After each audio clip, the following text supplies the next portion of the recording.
We started attending DSMC in January of 2011 when we moved here from Honduras.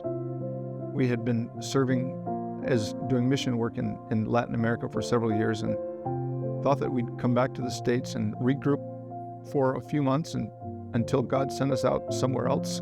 As we lived here for a while, we kept seeking God's voice on what our next steps would be and realized that He was not calling us to leave. He was calling us to stay right here.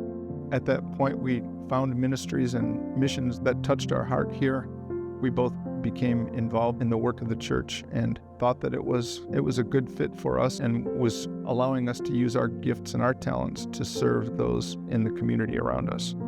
On one of our trips down to the valley to help a family, there was a mother who had several children who were living in a home that was in bad shape, and we were able to spend a few days helping her to put that house back together, put a roof on that didn't leak, fix some of the wiring in the kitchen that was faulty and that could have caused fires.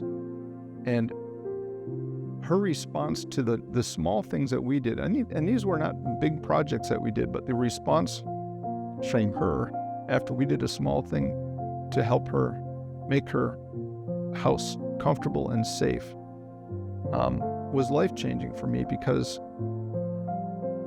I saw in her lives changed. I saw the future for her children in living in a house that wasn't going to be damaged, that wasn't going to be faulty, that wasn't going to cause harm to her children or sickness to her children.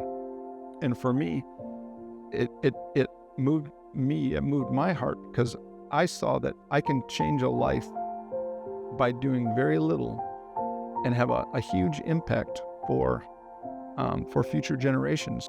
It's the kind of thing that makes you want to come back time and time again, because you want to help as many people as you can in that situation. And you realize that it doesn't take a big commitment on your part to do that, and yet it has a big impact on you. I feel like when we are serving, it's a blessing always to the other people, but it's more a blessing to us.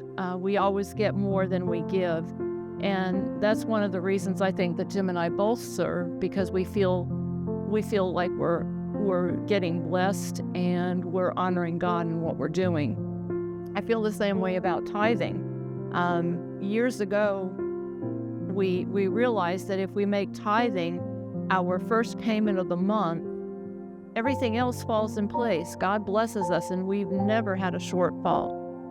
One of the things that struck us when we went into the mission field was the 3 Ps. You've got the payers, those people that provide financial support. You've got the prayers, those people that will pray for you. And you've got the players, those people that go out and do. That carries over to everything that we are doing today as well. Prayer is always needed. And for no matter what we're doing, we need to pray, and we need to pray continuously. Paying is something that everybody can do based on what their income is. And then the players are those people that physically, mentally, and for various reasons can go out and do the work, knowing that there are others that can't. And so, having said that, I think there's something for everybody to do. And I'd like to see our church start going in the direction of, okay, I can't play, but I can pray. Or I can't play, but I can pay. You know, there's something for everybody to do in our church. And I'd like to see more volunteers in our church. I'd like to see more people dedicated to supporting our church with their tithes, with their talents, and with their gifts. And that's my prayer for our church.